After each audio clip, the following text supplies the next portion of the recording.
Hello and what's up, GSC Pokemon Challenges fam? How you guys doing? We've made it to the final episode of the Falkner Minimum Battles series. Now don't worry, this series isn't going anywhere because we're moving on to Bugsy with these Pokemon. We can already see, even without testing the last 9 Pokemon in the Pokedex, we've already gotten 154 Pokemon through this section. So we've still got tons of challengers, and I'm sure somebody is going to make a really deep run into the game on Minimum Battles. There's going to be some surprises. There's going to be some upsets. We're just going to have to see how it goes. But you're going to notice that this screen looks a little different than in some previous episodes. This might just be the longest episode ever because we got a lot to cover. Number one, you can see at the bottom in today's challengers, we have quite a few Pokemon that we've already done on the channel. That's because these Pokemon are up for redos. We're talking about Venusaur and Quilava, the Pokemon you guys selected in the poll. But I'm also going to give a few other Pokemon a little bit of a chance based on some of the comments that I've gotten. Some people felt that Shellder might have stood a chance if I had done a slightly different strategy. We'll check that out. Same for Nidoran Female. My personal addition to this list was actually Tentacool. I think Tentacool can get through because at the time I wasn't aware of getting one extra berry by simply going to the Ruins of Alph. And if we get that extra berry, I think Tentacool might just have a shot here. We're also going to do a Zubat just for the sake of doing it. It got walled by youngster Mikey, but maybe with struggle strats it gets through and it makes some noise. We'll find out. The next thing that we have to look at here is we've added next to the struggle Pokemon, a member picks Pokemon. This is because I gave the channel members the option to choose a single Pokemon to try to save from the fail column by giving it an egg move. Now we're going to find out if the egg moves that we give them are enough, but we got some great challengers here and we're up to 7 channel members. So I just got to say thank you so much, guys. I'm going to shout you all out at the end of the video as we go through each of these Pokemon. But then we finally have to wrap up with the last 9 Pokemon in the Pokedex, which of course is going to include the Dragonite line, the Tyranitar line, Mewtwo, Mew, and finally Celebi. How many of these get through? Will they all get through? I mean, maybe Pupitar struggles. Some people have said we should do Larvitar either way, since Pupitar and Larvitar might kind of be like a Caterpie Metapod sort of situation. But let's just find out. So we're going to start off with the redos, starting with Venusaur. We're just going to pick it up right where it failed previously, but adjust our strategies a little bit and see if we can make any progress. And sure enough, Venusaur was basically the biggest surprise in episode 1. It got walled right here against Honest Abe. So just a quick review of the situation. We were here at Honest Abe, where we found that we were taking like 13 damage. It's 12 to 13 damage per hit from this Spearow. Now with Growl, we can get that damage down a little bit. It only did 10 damage the second hit. Now we Growl again, it's going to do like 8 damage from here. Now if we tackle this one, we can see that we did 6 damage, meaning that this is a 5-hit KO against the Spearow. We would have to manage to land 5 hits, maybe 4 hits with a crit, in order to get through this fight. And we can just see that we don't get anywhere near that in this normal setup. Now we could try a couple different strategies, of course. One is to use Leech Seed strat. So what we do is instead we come in here and we lead off still with Growl. We got to get that damage down one way or the other. But after a couple Growls, we can then try to go for the Leech Seed just to recover some health. There we got critical hit, nothing to do there. So he pecks us, we heal up to 6 HP.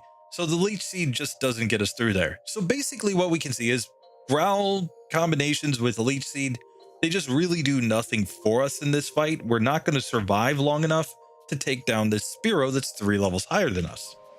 So I did quite a bit of testing with this, with Growls and Leech Seeds, and the best strategy that I could come up with goes like this. We come into this fight now, but we set it so that we only have 1 PP in Leech Seed. So here we have to land a Leech Seed turn 1. It's like 90% accurate. We should mostly be able to hit it. But now we're going to struggle. Here we've got 6 HP. We're going to heal up, which means that we get like 1 more attack on this one. And right there, he's down to 8 HP. So it looks like maybe, just maybe, a critical hit could get us through. We're not going to get it through this time, but let's try this again. Now, it's important to note that he can get a range where he only does 11 damage to us. That's actually pretty big because it means we're going to have more HP when we get to the end. But here we can see we get a critical hit on the Spearow and it still survives with 2 HP. The reason for this is because when you get a critical hit, it doesn't mean you do double the damage. It doesn't quite work like that. It depends on your level, but at low levels, you're doing closer to like 1.7, 1.8 times your normal damage. Once you get over level 50, it starts to be about that 2x multiplier. But because it's not quite 2 times, and this is a 3-hit KO, we can see that if we had just one more turn, we would get through here, but there's just no way to survive, and we get knocked out by the Spearow. So it turns out that even with struggle strats, Venusaur just doesn't get through here. At least I can't find a combo that gets through, requiring less luck than, you know, multiple critical hits. Clearly 2 critical hits here gets us through just fine, no problem.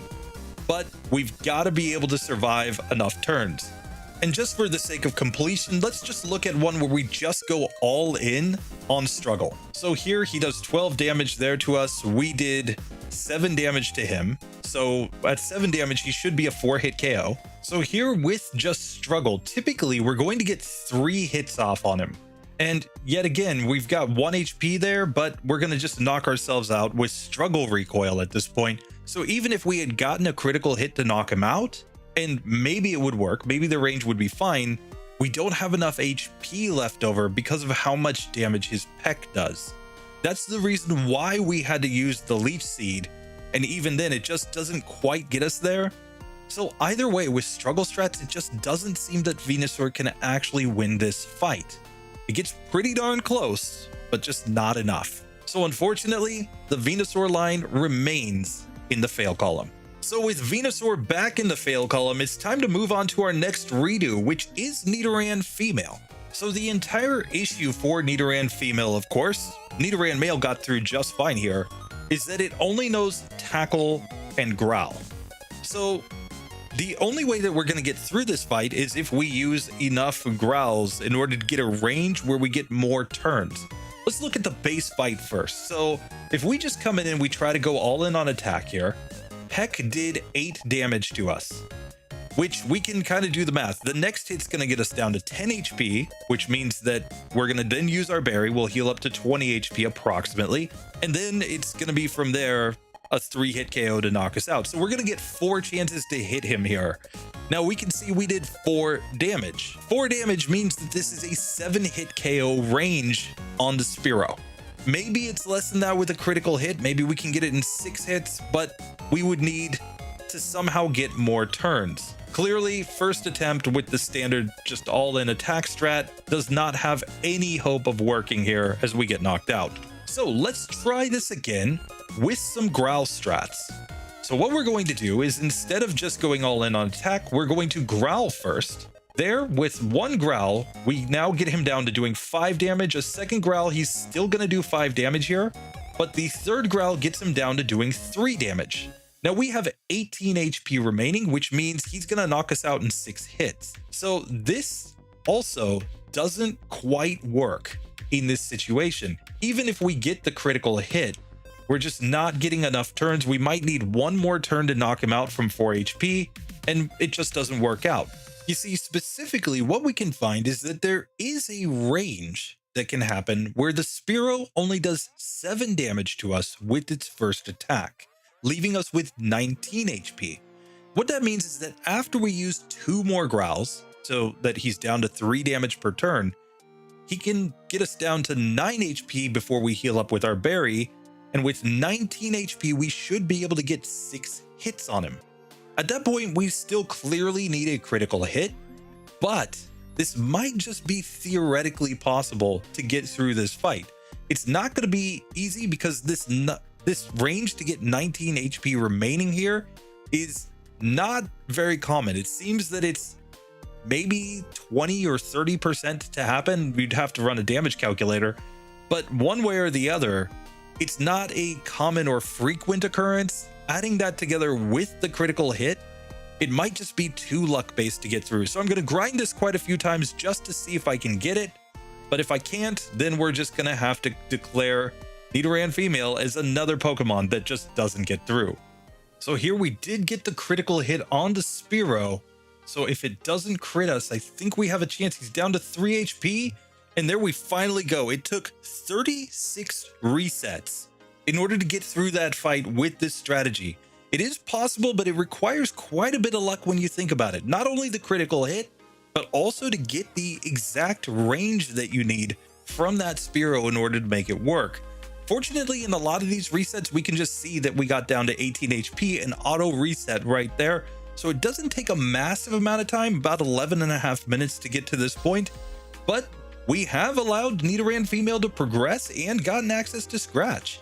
So with that, let's take on the God Rod and then see if we can make our way to Falkner, where the Mud Slaps might make this whole exercise a moot point anyway. And let's just check the stats as we go into Falkner here. We have a level 9 Nidoran female with 31 HP.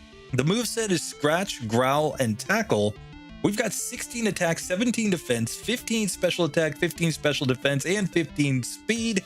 We're going to slap the berry on, and let's just see if we have any shot here whatsoever. So Falkner attempt number 1. We should outspeed the Pidgey here. That should not be an issue. So we're simply going to Scratch it. Scratch did 6 damage. So this is a 4-hit KO, and we get Mud Slapped, doing 5 damage back to us. So we really don't want to miss any scratches, and we get through on the first attempt to Pidgeotto with 10 HP remaining. Now Gust did 11 damage with a critical hit there. Normally it's doing 6 damage, and it appears we are doing 6 damage to Pidgeotto. That means that with Scratch, this is going to be a 6-hit KO without a crit. So we can kind of see the issue here. We're probably not going to be able to get through without a critical hit on the Pidgey is my guess. I think we want to crit here because then we could get through this one maybe one turn sooner, but the range might not work out. So once again, we do get through without any misses on the Pidgey. And here with only 6 damage, okay, now we have 23 HP remaining. But no matter what we do, misses are going to come in there. So the next question is, will Growls affect the ranges at all? But now on Pidgeotto, let's just test this to see how Growl affects it. So we know one Growl gets it down to 5 damage. A second Growl gets it down to 3 damage per hit. So if we can get 2 Growls on the Pidgeotto, we might just have a chance here, assuming we don't get a bunch of misses. So this time we actually, with a critical hit, got a 3-hit range on Pidgey. So we're here at Pidgeotto with 25 HP remaining and 1 less accuracy drop. But then we're just getting completely wrecked where none of the Growls will hit till we're all the way down to 4 HP. So we're not getting through on this one either. Oh, this range is just so ridiculous that we would have to get in order to make this work. It's technically not impossible. We're going to grind quite a few attempts here, but if we're not getting through, guys, at the end, we just have to call it at some point. And the problem is always going to be that our accuracy is just super shot by the time that we get to Pidgeotto. So in spite of the fact that we can get there, anything short of perfect luck, in other words, never missing a single attack, just isn't going to work. And when you're always taking 3 to 4 hits from Mudslap from the Pidgey, the odds of hitting every single move after that are lower than the odds of getting the critical hit that we also need in order to beat this Pidgeotto. So those two together really make it so that in spite of the fact that yes, Nidoran female can make it to Falkner, it's just not really practical to get through this fight. Even with a massive number of attempts, you're just fishing for luck that is beyond what is really reasonable. But we can test one more thing. Can we get through with struggle strats here? So with struggle, it appears to still be a 4-hit KO here on the Pidgey, in spite of the fact that struggle is 10 base power higher than our normal scratch. And the reason it all comes down to rounding, right? This Pidgey has 12 defense and we've got 16 attack, which means even slightly increasing the base damage of our attacking move is not enough to really make it have a massive difference. Like, yeah, we might do 1 more damage in some spots, but it's not going to really change this from a 4-hit KO range. Now we have even less HP as we go to the Pidgeotto, And on Pidgeotto, if we even manage to hit it with Struggle, it's probably not going to do that much. So here, when we do use Struggle on Pidgeotto, we see that we just did 7 damage as opposed to 6 damage. That makes this a 5-hit range, but we just don't get here with enough HP to make it work. So it's for those reasons that really, as much as I'd like to get this Nidoran female through, it just doesn't really work out. It's another one of these Pokemon that we can see that technically this is not impossible with just using Scratch and Growl. It's just so incredibly inconsistent that it would never be practical to do that. In a normal run, just take this Pokemon over to the Sprout Tower, beat a couple of those traders, come back. You're perfectly good to go through this section, I think. But with that, we are going to eliminate Nidoran female from the challenge. We have reconfirmed this Pokemon does not beat Falkner, at least not practically. So with Nidoran female now also off the list, let's move on to the next Pokemon that I've thrown on here, Zubat. Zubat is kind of interesting just because I wanted to see if it could even get through youngster Mikey if we just changed to struggle strats. So we had to go back and retest Zubat because Zubat is the only Pokemon that we had in this entire series that couldn't get through Rival 1 and couldn't get through youngster Joey. Basically, they were both impossible because it just doesn't do enough damage with that incredibly weak Leech Life. Especially when you're up against a Cyndaquil that resists the move, there's just no chance. So here what we have to test is if struggle strats are going to be enough to get through this section, because if we could beat both Rival 1 and youngster Mikey, we will get to level 6 going into Falkner's gym. Maybe then with some lucky critical hit or something, we could actually manage to get through Honest Abe. But now we have to test it. We are going to come into Rival 1, but we're going to use the powers of Game Hook to set it so that we have no PP and Leech Life. And let's see if we can win this fight. So Rival 1, attempt number 1 here with Zubat. Here, he tackles us for 7 damage. That was a critical hit, but then we did 5 damage to him with our struggle. So this is definitely looking like a 4-hit KO here. We should get through this fight and be able to get the XP from him. Very nice. Now I'm going to keep the PP in Leech Life locked at 0 because it just doesn't make sense to have any PP in that move at any point in this section.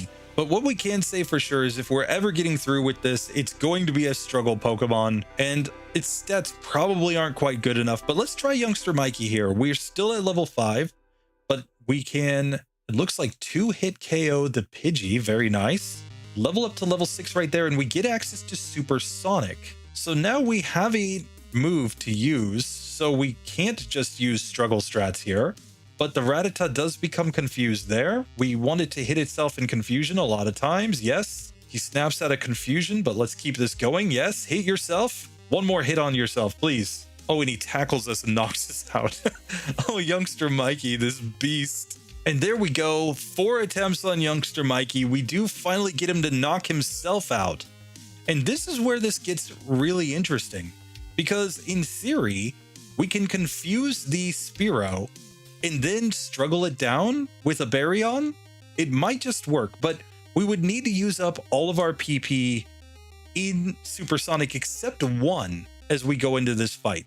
So here, coming into Falkner's gym, we've got our Zubat at level 6. Don't worry, we'll heal up the HP. We are not going to use Leech Life. We're going to set it so we have just 1 Supersonic remaining. Then we've got 12 attack, 11 defense, 10 special attack, 11 special defense, and 13 speed. Our defense is really bad. I don't think we're going to survive multiple hits here, which is going to be the real key. We could probably take 1 hit, then heal up with the berry. Hopefully in that 1 hit time, we manage to land the Supersonic so that the Spearow hits itself in confusion, and then we just manage to knock it out with our struggles. So let's see if this looks even borderline possible. So Honest Abe attempt number 1, Peck did 10 damage and we missed the Supersonic.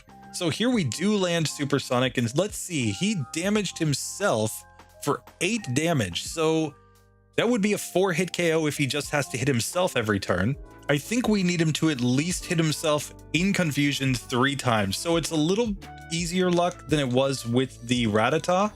against youngster Mikey since we needed 4 hits of itself in confusion. This is kind of hilarious that we actually have a better range here. And there we go. We actually get through Honest Abe and level up to level 7 with our Zubat. So now Rod is not a guaranteed win here. We're going to try to go in with just the struggles. Let's see how it goes. So here, Struggle is doing 5 damage. That means it's a 5-hit KO on the Pidgey, and he immediately gets a crit. So he's doing like 5 to 6 damage to us with each hit. If it were one Pidgey, this would be easy, but we're going to need to use some supersonic strats here. So this time we get through to the second Pidgey, still on green health, without using our berry. And this could be huge. This could be the one right here. If we can just manage to get one more hit, it looks like we did get through God Rod and we get to level 8. This is stupid.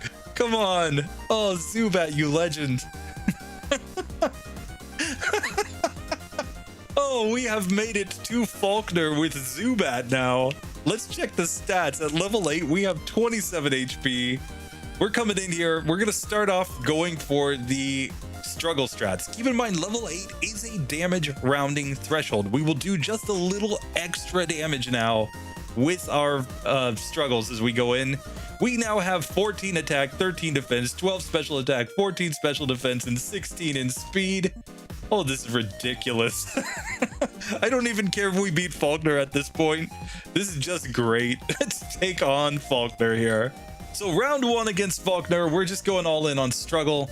It looks to be a 4-hit KO on the Pidgey. Fortunately, we do not have to deal with Mud Slap strats, but we took way too much damage, so we were already down to the point of using our berry there on the first Pidgey.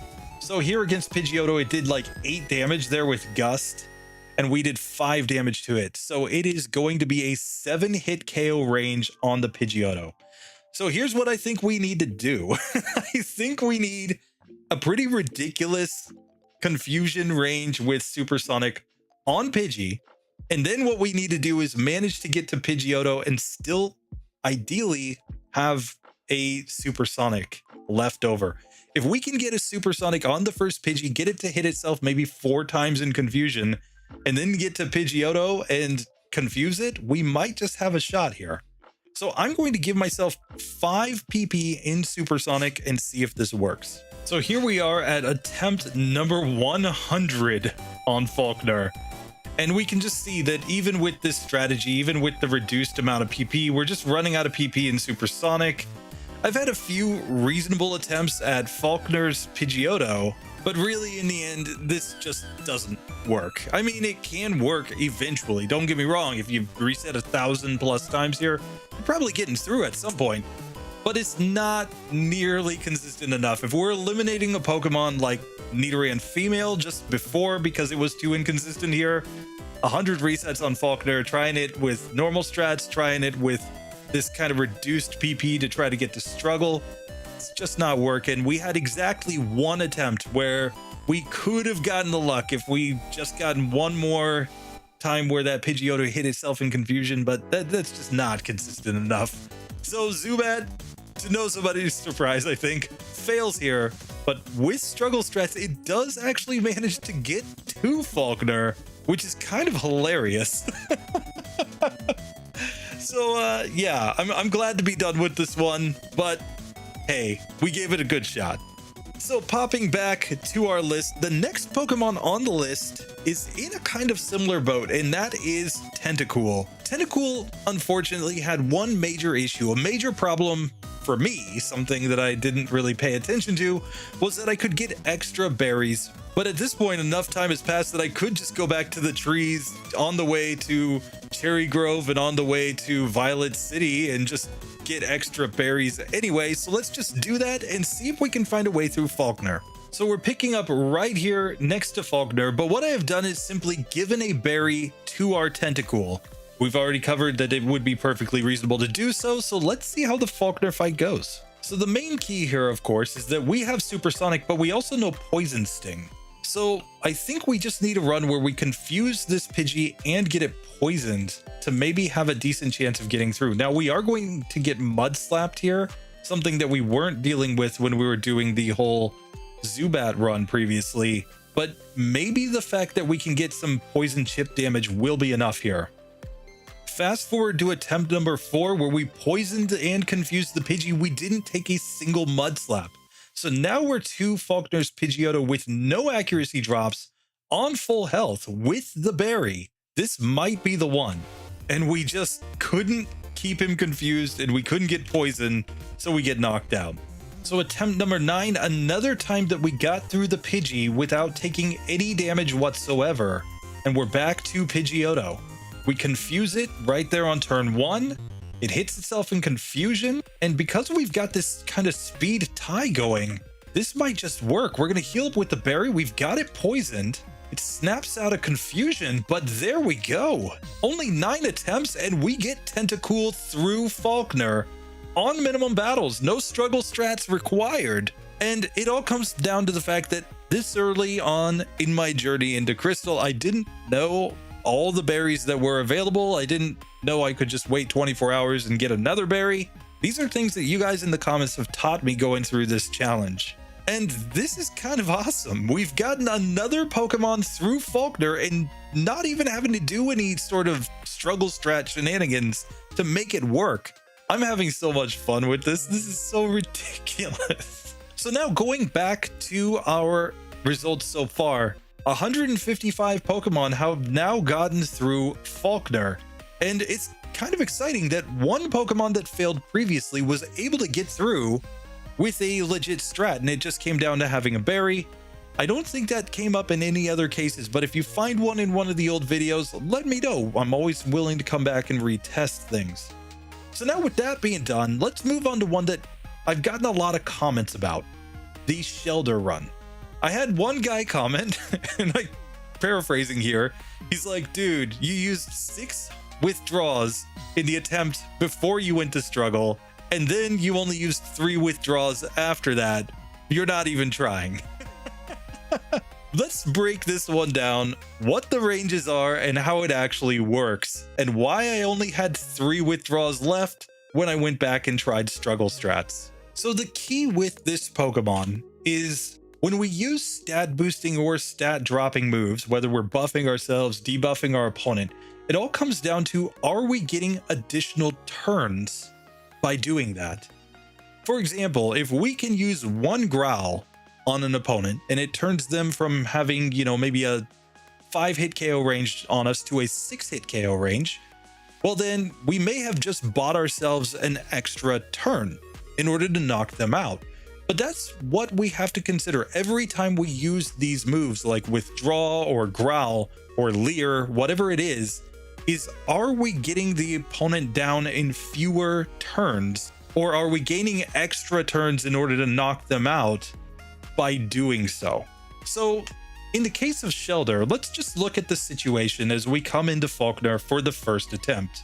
Here, with our Shellder, with 3 withdraws, we can see Pidgey's doing 3 damage here. Now, the withdrawals aren't really for Pidgey. We're not getting it down from doing really anything less than 2 damage per hit here. And now we can go into struggle where we're going to just get this one down. It looks like a 4-hit KO range in order to knock this Pidgey out. So we get it down, very nice. But the reason for the 3 withdraws there is so that we get to Pidgeotto and it's doing 3 damage per hit to us. Now, maybe with 6 we could get it down to doing only 2 damage per hit, but the problem with that is we're taking extra turns getting hit by the Pidgey on the way to do all that setup.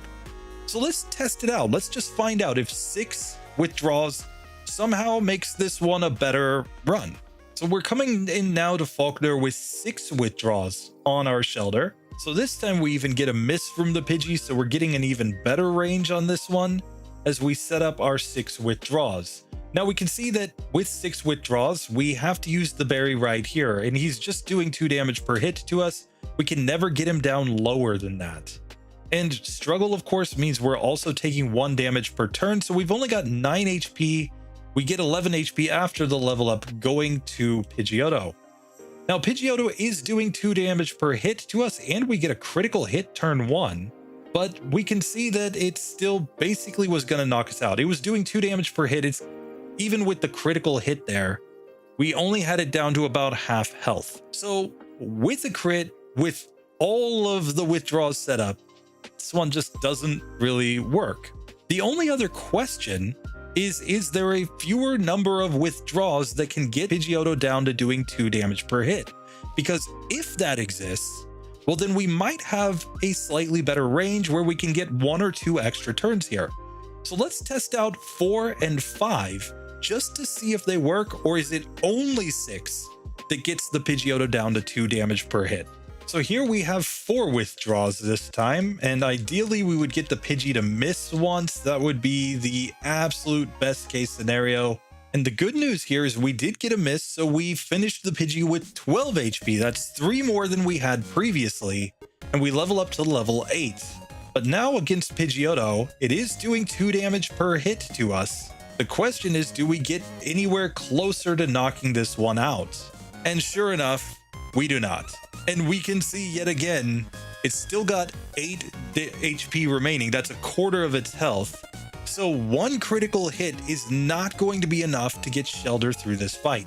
So even when we optimize the range for our withdrawals in order to get it so that Pidgeotto also does only 2 damage per hit to us, these are a lot of things that I tested in the background and ended up just cutting out of the video because otherwise it would have been way too long, but it just doesn't work. So basically what we can see right now is that of the Pokemon that have failed so far in this challenge that we've gone back and retested, most of them still fail.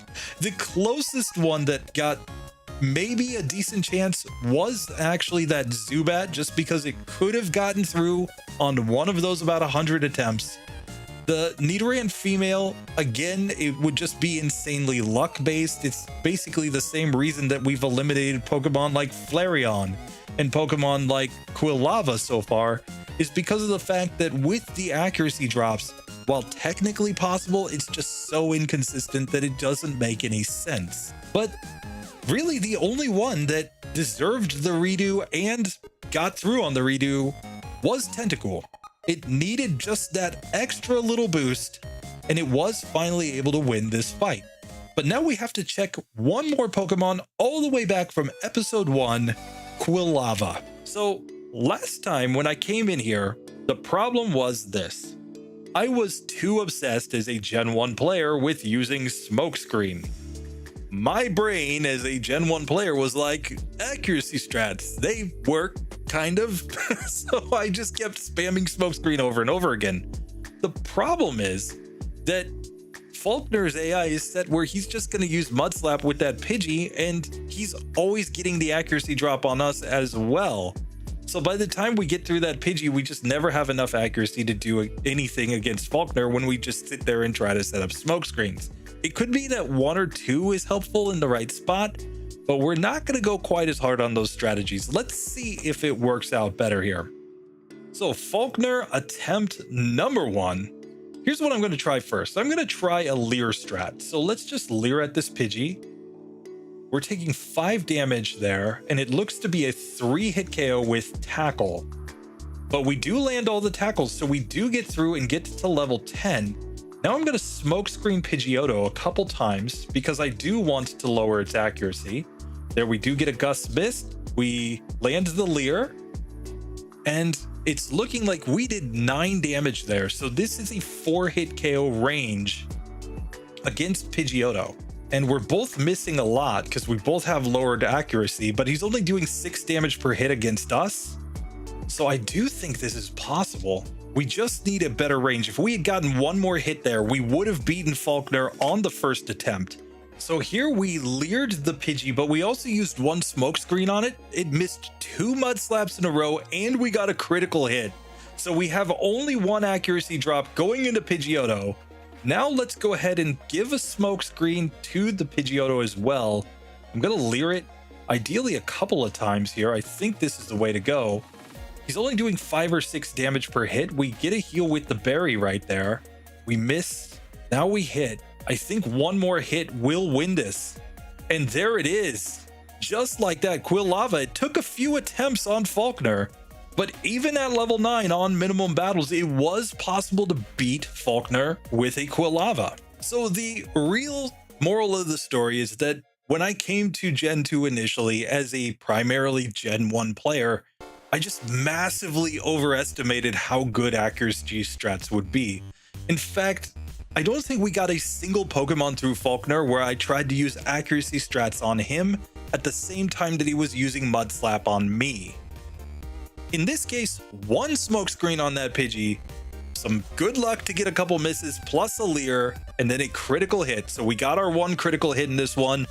Was enough to get through Pidgey with only one accuracy drop. And once we got through with only one accuracy drop, we were pretty much golden.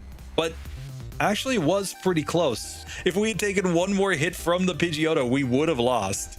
So I can say that this one's not going to be perfectly consistent, but the fact that it only took 4 resets is not too bad. And we can add officially Quilava to the pass column. With the addition of Quilava joining the winners column, we now have 156 Pokemon through Falkner.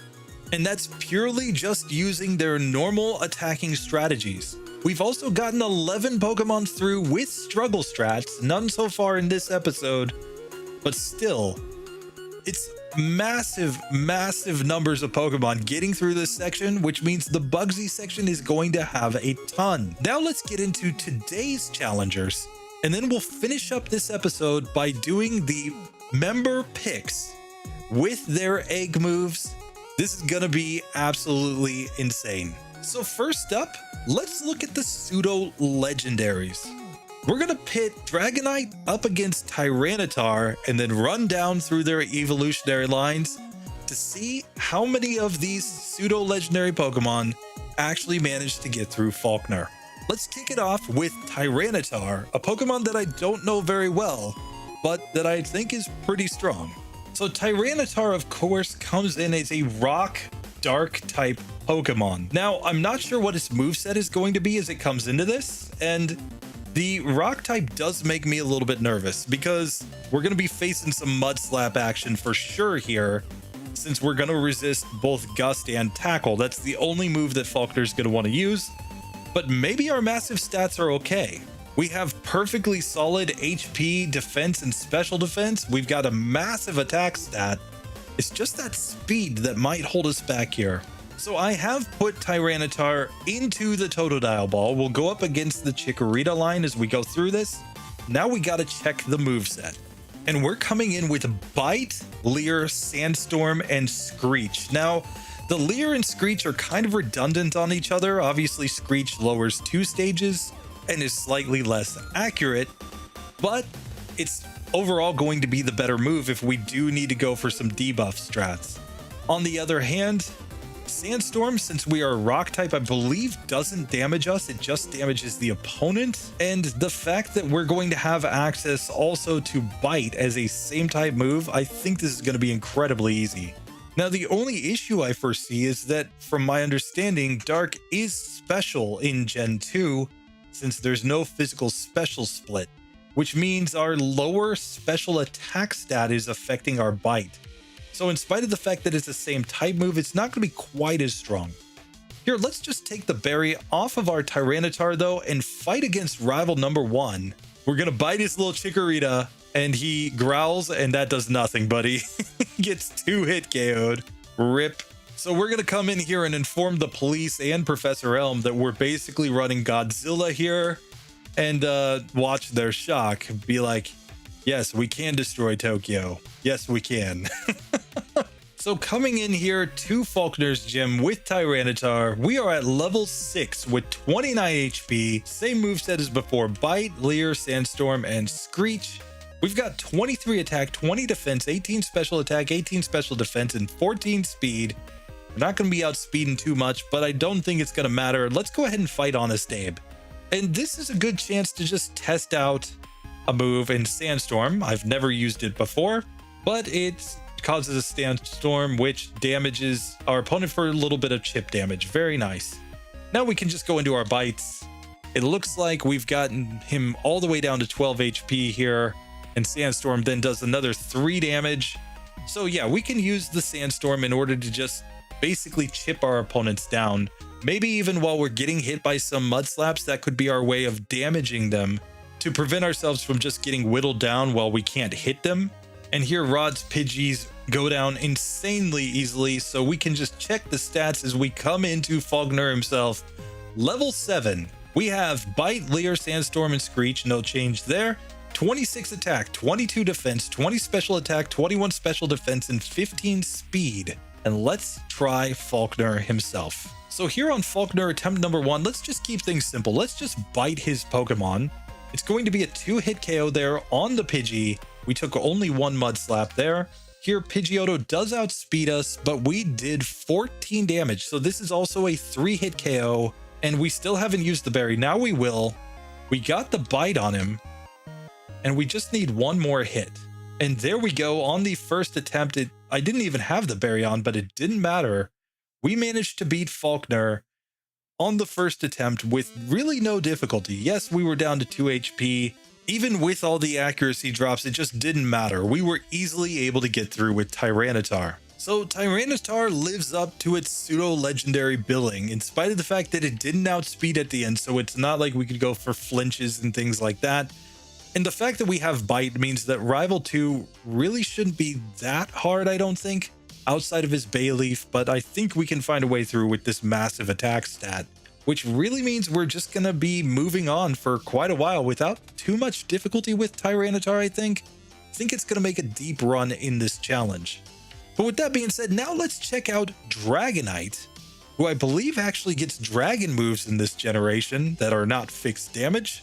See how Dragonite goes. So coming in with Dragonite, I expect this Pokemon to completely crush here. It's a flying type, so we don't have to worry about any Mud Slap strats. It's got that massive attack stat.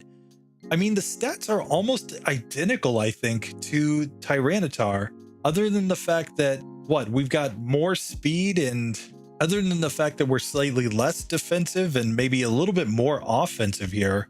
But let's see what the starting moveset of Dragonite is in this version. Now, Dragonite also has the advantage that it's not weak against any of the starter types, so I just put it in the Totodile Ball. We'll see how it actually works out as we go through the run. But we have a starting moveset of Wrap, Leer, Thunder Wave, and Twister. Twister is a 40 base power dragon move. And with Wrap to do some chip damage and Thunder Wave to paralyze opponents, this could be completely broken.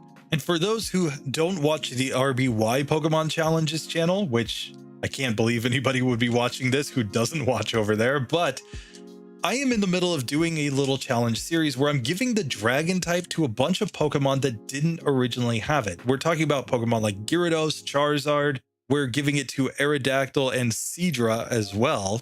It's basically going to be a Kingdra, but in Gen 1 with lower stats. But one of the other suggestions that has been made by the commenters on RBY Pokemon Challenges is to run Dragonite as a normal dragon type Pokemon. Since all of its level up attacking moves in Gen 1 are normal type moves, it should be incredibly interesting. That video will be upcoming. Anyway, for now, let's fight Rival 1 with our Dragonite here in Gen 2. And I think I'm just going to go ahead and put Twister in the top spot. And Twister, I believe, is a special move, so it's not doing that much damage. It was a 3-hit KO to get through Rival 1. And if anything turns out to be a problem for Dragonite as it goes through the run, is probably something like that. Just needing to be more physically focused, given that it has such a massive attack stat, and yet a lot of its moves that it learns are not physical moves. The fact that it gets Wing Attack in Gen 2, though, is pretty good. At least it gets a flying move, something that it did not get in Gen 1. But will it be enough as we get into the late game? But now coming into Falkner's gym with our Dragonite, we are at level 6, 28 HP.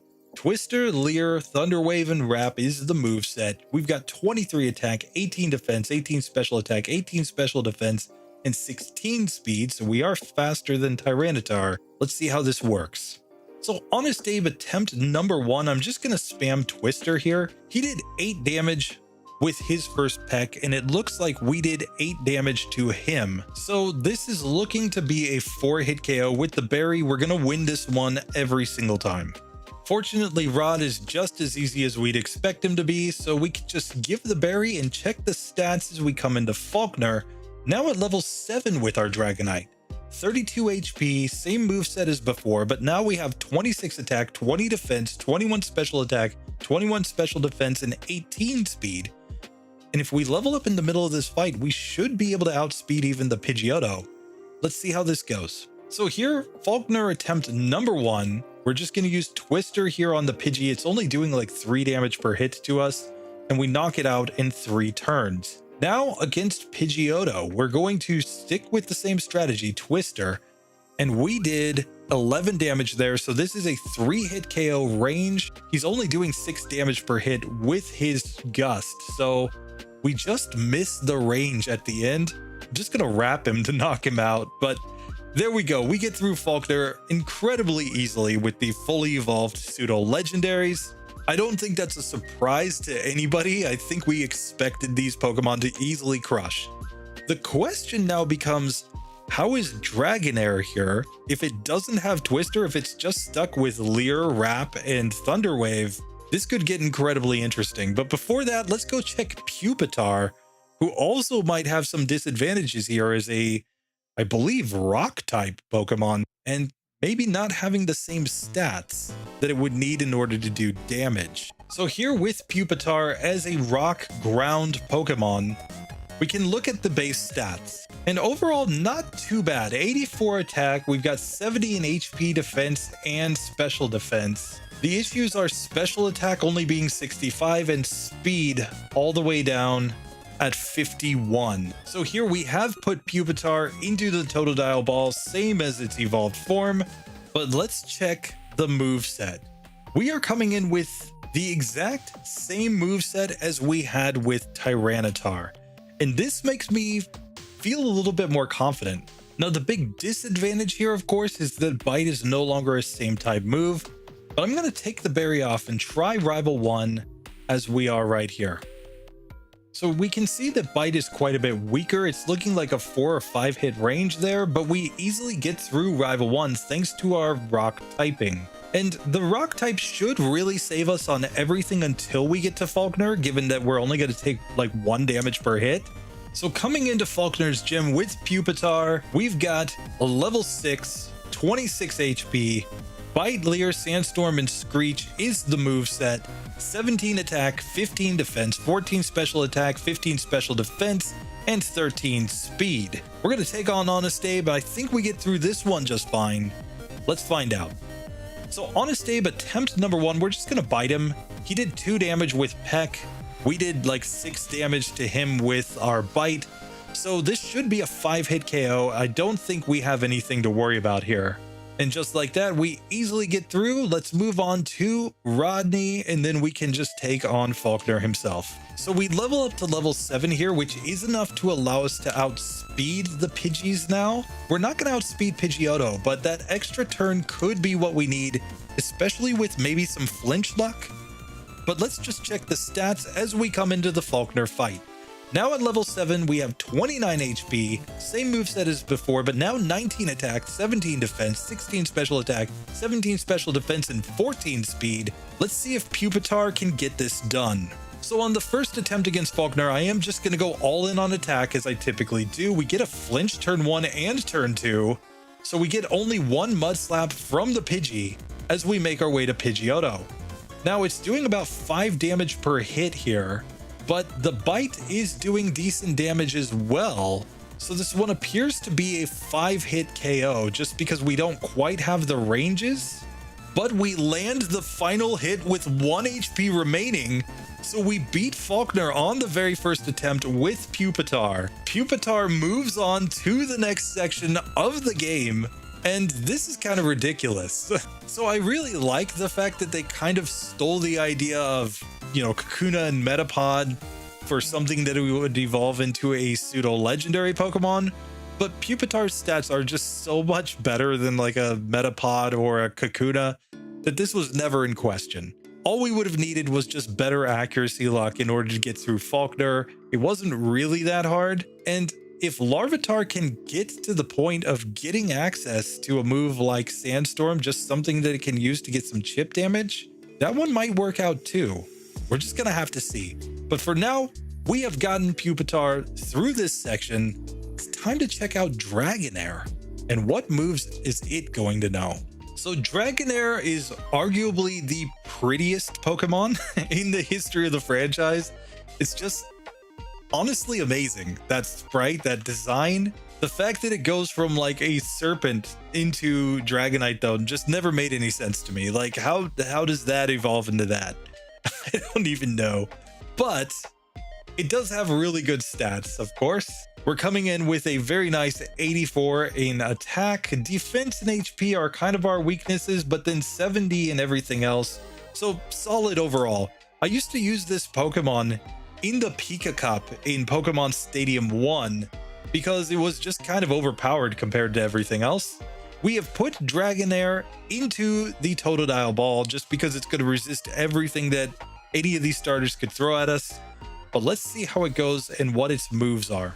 So just like Pupitar, we are starting off with the same moveset as our fully evolved form. We've got Twister, we've got Wrap.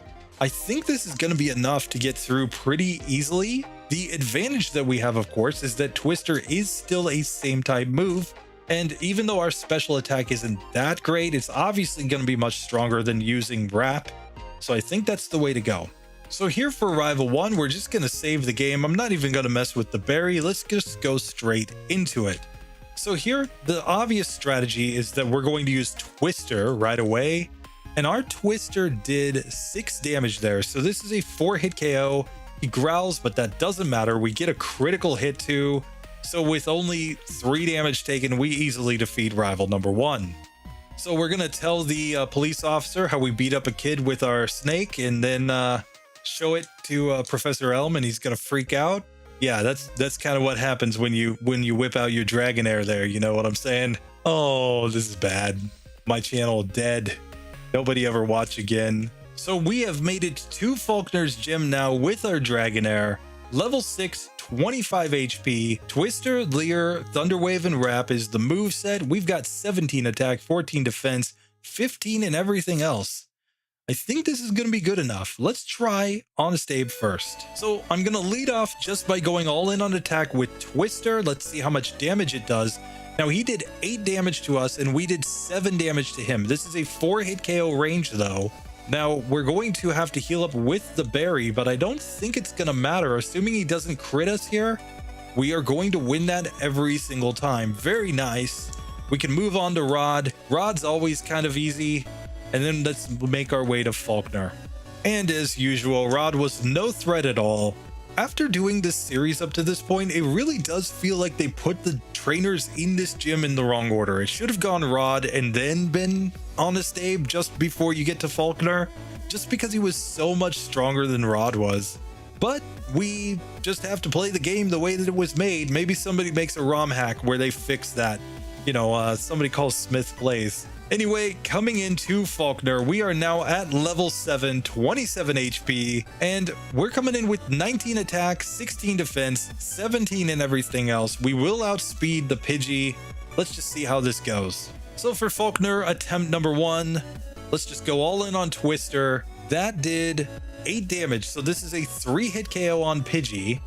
And we get the flinch right there. Very nice. So we knock it out. We level up to level 8. And we are in a speed tie with Pidgeotto. Now, this could be a spot where just for speed purposes, I'm actually going to use Thunder Wave, just because it now guarantees that we're going to hit faster. And it looks like each hit is doing about 8 damage here. So we need 2 more hits, but that should be just fine. He's fully paralyzed, and we beat Falkner on the first attempt. So it looks like the middle stages of these pseudo-legendary Pokemon are also just kind of OP in the early game. But now's where I get a little nervous. We're about to do the first stage forms of these Pokemon. And if I'm to guess what kinds of moves we're going to start with, it's probably going to be Leer and Wrap for Dratini. I'm guessing it's going to be Leer and Bite for Larvitar. Let's find out if that's the case. But if that is, then I think maybe Larvitar gets through and maybe Dratini doesn't. But let's find out. Larvitar is up next. So Larvitar I do think is going to have a major wall here, of course, because I'm guessing it's a rock ground Pokemon just like Pupitar was, which means that we are going to have to deal with all that Mud Slap spam. If we're not doing as much damage and we don't have any way to deal chip damage, this might be pretty bad. Especially just because if it's Bite and Leer, Leer doesn't really do anything for us in this section. We're just going to have to see, I guess. So we have, of course, put Larvitar into the Totodile Ball. Let's see the starting moveset. So let's try Rival 1 with Larvitar now. I expect to win this fight 100% of the time because we're only going to be hit by Tackle, and we have Bite, which does, it appears, 5 damage per hit. So this is going to be a 5-hit KO range without a crit. But sure enough, we're only taking 1 damage. We even get the crit at the end. So we easily beat Rival number 1. So we're going to show Baby Zilla to Professor Elm. He's going to say, there's no way that that Pokemon beats Falkner. I'm going to send you out to face some gyms, but man, you might need to put in some work first. We're hoping to prove him wrong. We know Professor Elm, he never believes that we beat the game on minimum battles, but we're trying to show him that he doesn't know everything about the world of Pokemon. So we're going to come into Falkner's gym with little Larvitar. Look at that nice little animation there. Oh, this Pokemon's a beast. He's a beast in the making, guys. 23 HP at level 6. We know Bite and Leer, of course. 14 attack, 12 in defense, special attack, and special defense. Only a measly 11 speed. That is a little worrying, but let's try Honest Abe. Let's see if we beat him right off the bat.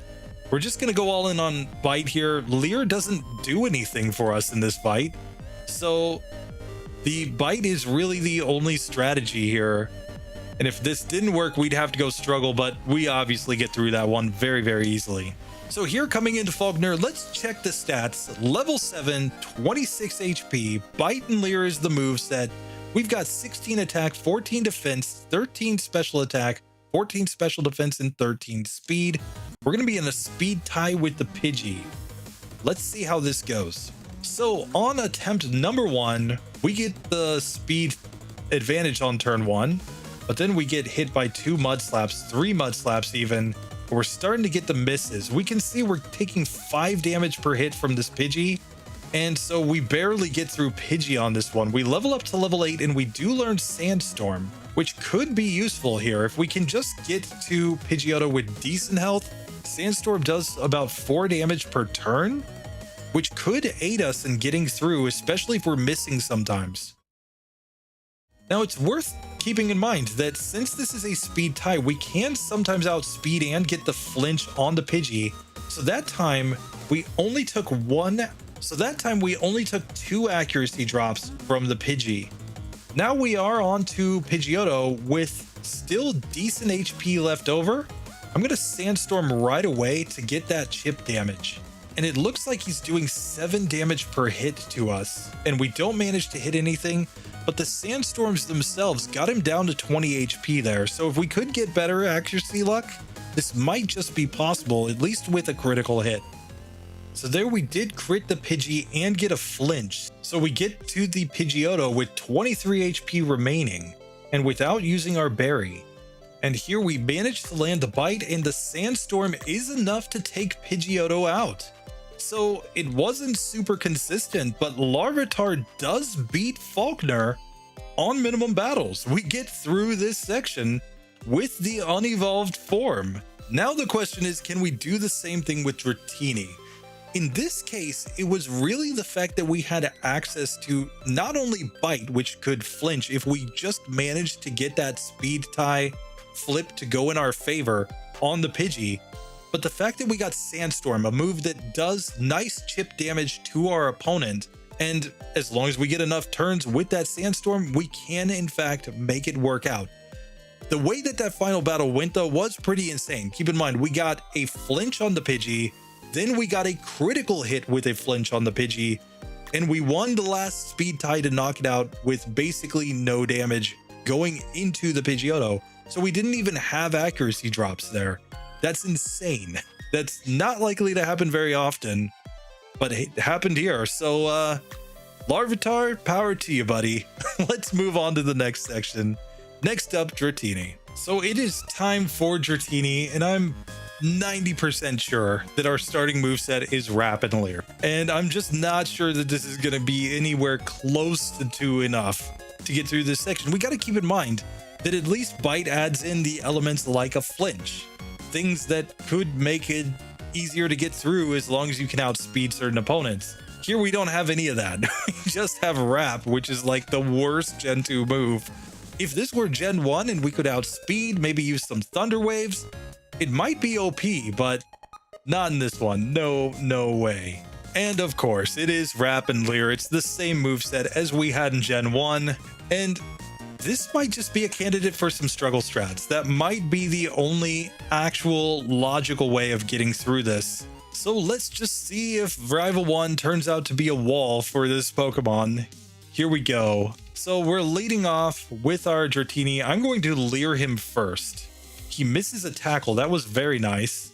Now we can Wrap him, and hopefully Wrap is just doing decent-ish damage. We got to keep the berry on no matter what, because we just need to do as much damage as we can here. Now he growls at us, which is kind of bad, but we are getting the chip damage every single turn here. So he's down to 2 HP remaining, and just like that, we do beat Rival 1 with Wrap strats. Now, usually youngster Mikey is nothing to talk about, but this might be a rare exception to that, given that we don't have a strong move. Now, we've used one Leer on this Pidgey. We're just trying to knock it out as quick as we can, and we do get through the first Pokemon. Now, let's Leer on this Rattata, and we get knocked out on the first attempt. So this time we do heal up with the berry, and we do manage to knock out the youngster Mikey, but that was insanely close. We might have to go for the struggle strats just because struggle is about 3 times stronger than Wrap, but let's see. So coming into Falkner's gym with our Dratini, we are at level 6 with 22 HP. Wrap and Leer is the moveset. We've got 14 attack and 12 in all of our other stats. This could be rough. So I'm going to give the berry. Let's save the game. Let's try Honest Abe first attempt. So Peck was a critical hit that did 14 damage there. I give him 1 Leer, and even with a Leer, the Wrap is only doing 3 damage here. So Peck is doing about 8 damage against our Dratini, and we easily go down. So I see no way that Wrap strats get us through this. Let's try struggle strats. I think that's our only hope. So here, for the sake of testing things out, I've given myself just 1 Leer, and then we're going to struggle. So he does 8 damage to us. That's fine. We get a heal up here with the berry. Struggle did 9 damage there. So in theory, maybe we can get this to work. So there, with a critical hit, we got him down to 10 HP remaining. And it's just not quite enough to get through. He still survives with 2 HP. So I think we just have to say that Dratini can't do it. It doesn't have a high enough attack stat. Even with struggle, it's just not quite getting through Spearow, even with a crit. It needs 2 crits to get through this fight. It might have like a really insane range where it can get it, but I just don't see it happening. So with that being said, we're going to just eliminate Dratini right here. So just like that, we're up to 161 Pokemon, beating Falkner, just straight up normal strategies on minimum battles. 11 more in the struggle column, now 69, very nice, in the fail column. And we've got the last 3 Pokemon, so we might end up with a very nice number of failed Pokemon and way more than double that number in the pass column, because our last 3 challengers are Mewtwo, Mew, and Celebi. Now, if you've watched this far, I would really love to hear from you what you think is the most surprising Pokemon that got through this entire challenge. And what do you think is the most surprising Pokemon that failed in this section? There are quite a few that I did not expect as I started this challenge. So let's get these last 3 Pokemon done, and then we're going to come back and check out the member picks. We're going to find out what egg moves they offered to each of these Pokemon, and if it's enough to finally get through Falkner. But first, let's check out Mewtwo as its own kind of separate thing. And then Celebi and Mew are kind of two sides of the same coin. The mythical Gen 1 Pokemon versus the mythical Gen 2 Pokemon with the exact same stats. This is going to be fun. Mewtwo up first. So we're just going to blitz through the Mewtwo section because we've actually done the Mewtwo run on the channel already. You guys should already kind of know how it goes. Even with bad strategies, Mewtwo is not going to have any trouble in this section. Let's make that clear. It's much more interesting how we're going to do with Celebi, I think, given that Celebi has a type disadvantage against Falkner, and it's going to have a massive type disadvantage when we get to Bugsy.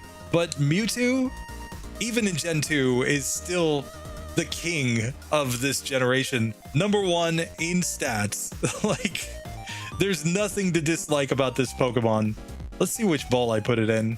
And that is right, I put it into the Cyndaquil ball just because we will have some bite action from the Feraligatr later on. But here we go, Mewtwo, the legendary Pokemon. Let's see its starting moves. And sure enough, it starts the game with Confusion and Disable. So here going into Rival 1, let's just see how strong Mewtwo's Confusion actually is. Here with Confusion, it is a one-hit critical hit KO on Rival number 1. Might have been a 2-hit KO without the crit, but no way we're ever losing that fight. So we're going to tell the police that, yeah, we found the legendary Mewtwo. Professor Elm, this is what a real Pokemon looks like. Oh, you never knew you had the Mewtwo sitting in your desk right there, and you just gave it up to a little kid. I will say it's nice for Professor Elm to be giving us some really strong Pokemon for a change. So coming into Falkner's gym with the most legendary of Pokemon, level 6, 30 HP, Confusion and Disable. We've got 20 attack, 17 defense, 25 special attack, 17 special defense, 22 speed. Let's just get into this fight here against Honest Abe. Honest Abe, for all those tough battles that you gave us, watch you get confused turn 1 and get 2-hit KO'd by a level 6 Pokemon. Now, Godrod, let's go, buddy. Here, Mewtwo is going to 2-shot the Pidgey right there, level up to level 7, and now we get to 2-shot the second Pidgey. Easy, easy game. So now coming into Falkner, no semblance of difficulty at all. We have a level 7 Mewtwo. We've got 34 HP now, same moveset. 22 attack, 19 defense, 28 special attack, 19 special defense, and 25 speed. We're just going to outspeed the whole way. Let's try this guy out. So here we're going Confusion on the Pidgey, and it gets confused. Fortunately, didn't hit itself. It did 3 damage to us with a tackle. But now against Pidgeotto, this appears to be a 2-hit KO range. Mewtwo was never in question. Easily gets through this section. Easily the best Pokemon. Still in Gen 2. Let's save the game right here. And I mean, I know that there are nerfs as we go through the game to the Psychic type. It's not as OP as it was in Gen 1. But when you got those stats, I just don't see any way. If any Pokemon can beat the game on minimum battles, it is Mewtwo. We know that for a fact. If you want to see how it does in a full game challenge, check that out. It's on the main channel page right at the top. You can go back and see my terrible strategies for a guy who didn't know anything about Gen 2. When we come back and do this one again, I promise you, it's going to be far more polished. That being said, Mewtwo is done. Let's face Celebi up against Mew. I'm going to go Mew first because Celebi is actually the bigger question. So let's just bust out the Mew run, and then Celebi can finish us out in the Falkner Minimum Battles series. So here with the legendary Mew, of course in Gen 1 it starts the game with only Pound. I'm assuming it's pretty similar here, but we're really being carried by the stats, right? We're no longer number 2 in stats, we're like number 5 in stats in this generation. I think in the case, the way that I ranked them for their base stats total though, it does put Pokemon, you know, just kind of in an arbitrary order, whether they were the same stats or not. So, I mean, it's not going to be as good as I think Lugia and Ho-Oh, but it's on par with Dragonite. It's a super strong Pokemon. So here we've put it in the Totodile Ball. We pick up our Mew. Let's see the starting moveset. And sure enough, we are taking them to Pound Town in this one. Now, if it's like Gen 1, I think we learned like Transform at level 10 or something like that. I'm not sure we're getting there. But we do have the advantage that we are in the medium slow level up group. So we're actually going to level up pretty fast in this section, which is going to make our Mew quite a bit stronger than a lot of other Pokemon that we're running with this like pound or tackle only starting moveset. So first things first, Rival 1, let's just come in and see if we just pound him or if we take a pounding back. So we did 5 damage there. So this is going to be a 5-hit KO. He did 5 damage to us. So we're actually in the same damage range against each other. Oh, never mind. He got a crit. So we easily win and level up to level 6 right there on Rival 1, something that we haven't done in quite a while. So we're going to show now that not only do we run legendary Pokemon, Professor Elm, we run mythical Pokemon. Pokemon that you believed, that all these books on your shelf believed were just lies, just myths. No, we have found them, and we will now destroy the game with them. So here we have made it to Falkner's Gym with our Mew, level 7, 33 HP, we know Pound, and we have perfectly even stats, 21 in everything. We're gonna outspeed from the beginning. We've got amazing defense, amazing attack. This should be fine. Let's try the Honest Abe fight. So here against Honest Abe, our Pound did 7 damage and his Peck did 5 damage. So we've got him in a 4-hit range. There's no way he's gonna knock us out. We're a 7-hit range to him. Even if he crits us, I don't think it's gonna matter. And there we go, easy win on the first battle, and we get to level 8. So that is a damage rounding threshold. Let's take on Rodney and make our way up to Falkner here. And just like that, we are to Falkner with our Mew, level 9, 39 HP. No change to the moveset, but now we've got 26 in attack and speed and 25 in everything else. That is clearly due to a little bit of stat XP and rounding. Perfectly fine. We are ready to go into this fight. So against Falkner, it looks like his Pidgey is a 3-hit KO. I mean, we're only taking 3 damage per hit. Now we level up and we learn Transform. I don't think we want to transform into Pidgeotto though. We have better stats as we are. And Pound is doing just fine here. He's a 4-hit KO range and we easily win that fight. So just like that, we have managed to beat Falkner with our Mew. Now, Mew is obviously going to be absolutely amazing as it goes through the game. The fact that it learns every single TM, it's going to get Ancient Power and Psychic via level up, so it will even get Psychic, I think, in Johto. I don't think it has to get to Kanto to get that. We should just be OP everywhere. Anytime that there is a TM that can be learned that helps us beat an opponent, Mew's gonna do that. With that being said, there is one challenger left. That is Celebi.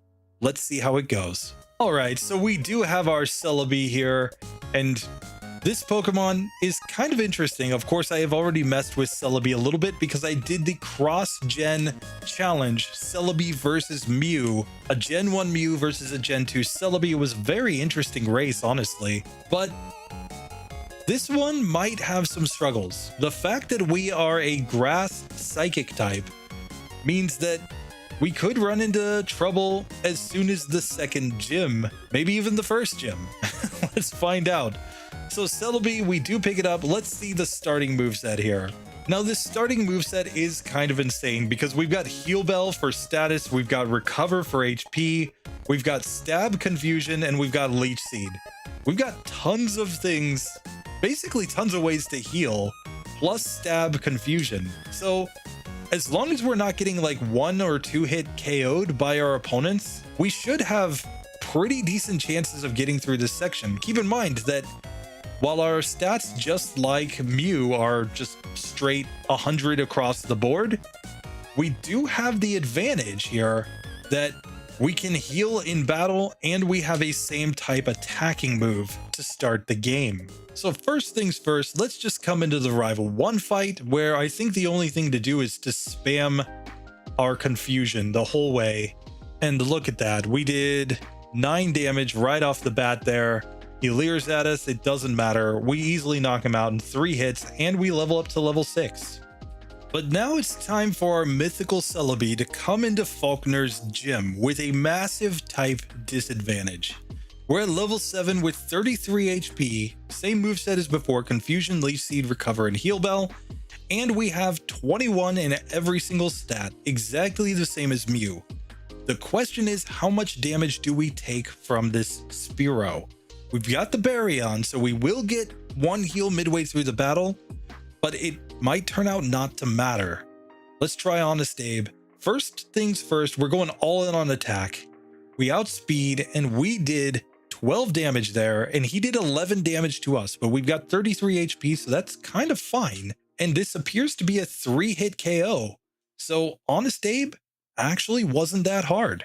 So now let's just beat up Godrod and make our way for the last time to Falkner. So we are going to give a berry here since we might need the heal on the Pidgeotto, but we're here at level 9 with Celebi, 39 HP, Confusion, Leaf Seed, Recover, and Heal Bell, and we've got 26 in attack and speed and 25 in everything else, same as Mew. Let's see if this works. Falkner round 1. Confusion almost one-shots the Pidgey. We get the KO the second turn. We get a level up and learn Safeguard. I am going to learn Safeguard. I think I'm going to learn it actually over Heal Bell. Like, Heal Bell's heals status, but I don't think it's actually going to be that useful too often. I don't know, Safeguard might be better. So here now we have the Pidgeotto. Our Confusion did 16 damage, exactly half. So in spite of a massive gust, it's a 2-hit KO, and we get through the first gym with Celebi. So that was incredible. Celebi gets through this at level 11 with 46 HP. Pretty awesome moveset if I do say so myself. We've got 30 in every single stat across the board, and it's just a question if we run into a wall in these next couple sections. I think that we might have some trouble against Bugsy, and I think we might have some trouble against Morty. And then Jasmine also could be a little bit rough with this Pokemon. Outside of that, if we can get through those 3, I think we've got a pretty decent shot of beating the game, but let's find out if it turns out that way or not. So with that, we can look here and see the final results of the Falkner Minimum Battles series. 164 Pokemon have successfully beaten Falkner. 11 Pokemon passed with struggle, 69 failed, and keep in mind that doesn't count the 7 Pokemon that are in the members picks section. Now, I've learned a ton going through this series about new moves, about new Pokemon, about different kinds of strategies to use against some of the AI in this version, because it's very different from Gen 1 in a lot of ways. I think I found a pretty big appreciation for Gen 2 that I didn't have back in the day. I'm excited to keep this going. Next up is Bugsy. All of these Pokemon that passed through Falkner will continue.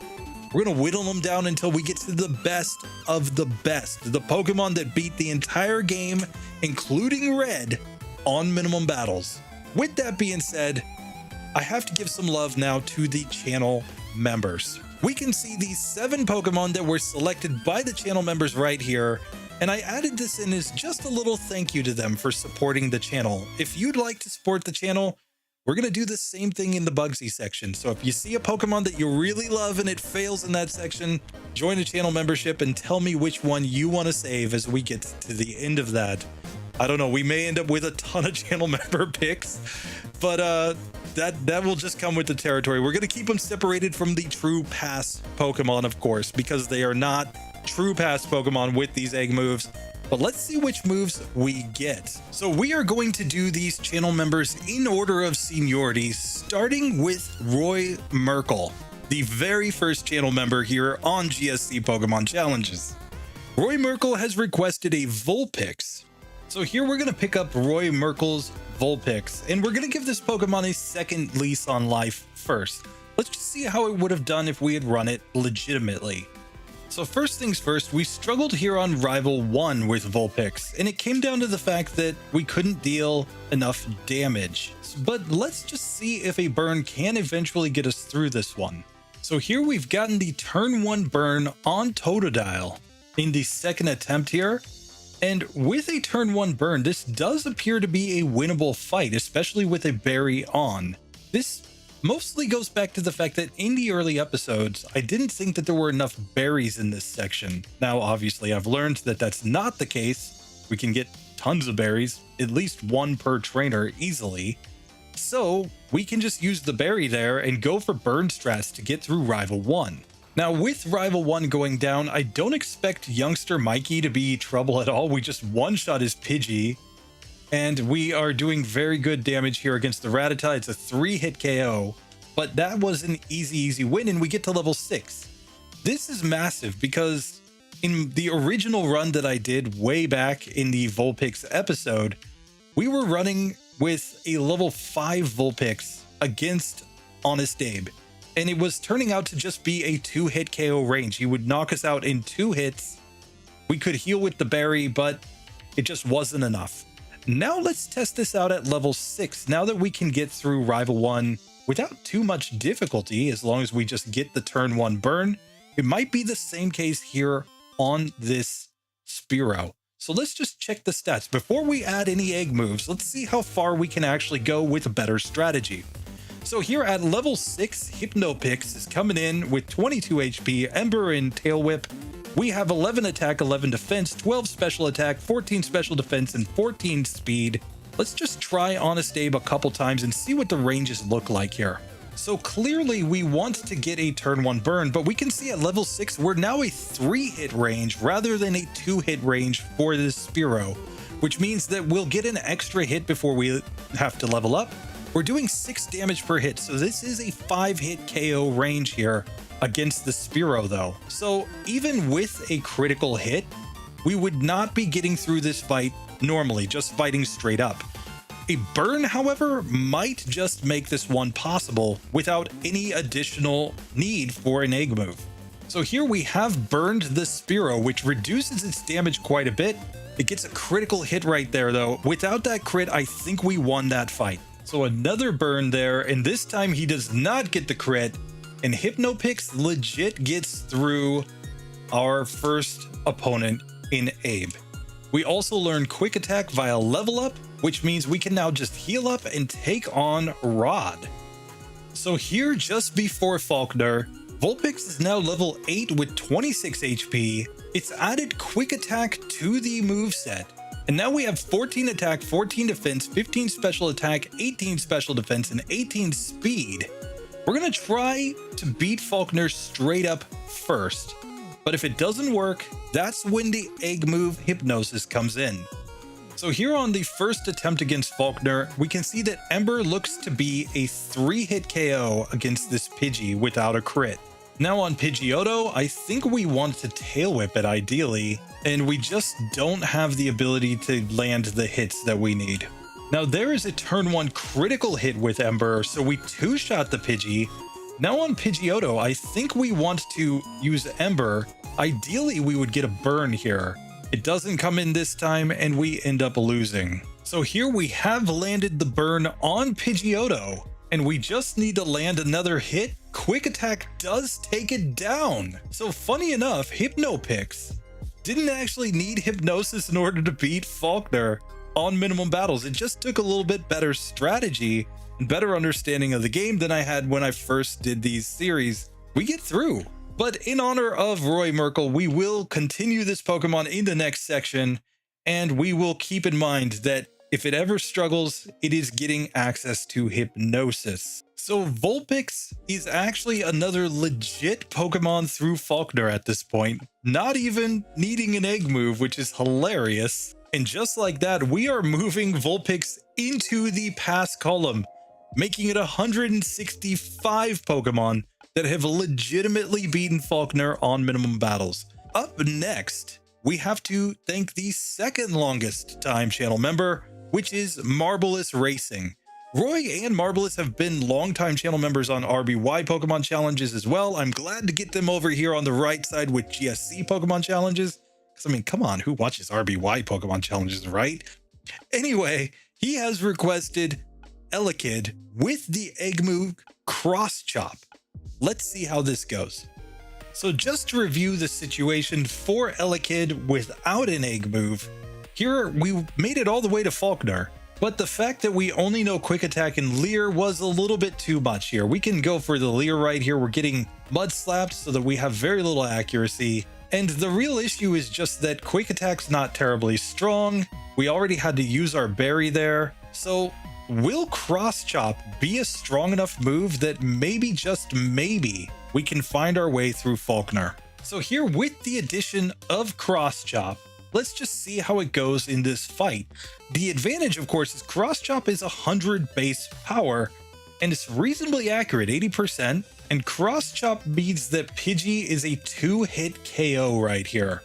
Now we can move on to Pidgeotto, where I'm going to give it 1 Leer just to lower its defense. And now Cross Chop is going to be a 2-hit KO range here as well. And just like that, we get Elekid through Falkner. Now, it's going to be in its own separate category since it used an egg move. It's not using its normal base level 5 moveset, but that is legit, and it gets Thunder Punch after beating Falkner, so it has a great moveset heading into the next gym. So Marvelous, thank you so much for supporting the channel, dude. I always appreciate you. You always comment on every single video. You share tons of knowledge. You're amazing. Thank you. So we're going to get this Elekid, keep it going into the next section. Let's see how far your Cross Choppy Zappy Elekid can make it in minimum battles. And with that one being done, of course, it's put Elekid into the pass column. Don't worry, we'll fix that. And next up in terms of seniority, the 3rd channel member of GSC Pokemon Challenges, the one and only Kyle Baker. Thank you so much for your support. Kyle has requested an Ancient Power Wooper. And Kyle loves to say, oh gosh, and he's requested the name King Fella for this one. So let's see how we do. Oh my gosh. King Fella is here. So let's just review how we did with a normal Wooper. We were coming in here with Water Gun and Tail Whip. Let's just see how we were doing against good old Honest Abe. So of course this is a situation where Tail Whip doesn't really do anything for Wooper, and we are doing 5 damage per hit with our Water Gun and taking 8 damage in return. Now this might be one where with a critical hit we could have gotten through, but it just doesn't quite work out there. We have only 3 HP remaining. We're going to be knocked out on the next turn, and he still has 7 HP remaining. So we would have needed a whole extra turn in order to even get through with a critical hit. So what we have decided, Kyle Baker and I, legends that we are, is to give this Wooper Ancient Power. Now, Ancient Power is available to Wooper via breeding with either the Gen 1 fossil Pokemon, Lord Dome, Lord Helix, or by breeding with Corsola. Funny enough, Corsola also failed in this challenge just due to the fact that it couldn't survive those mud slaps.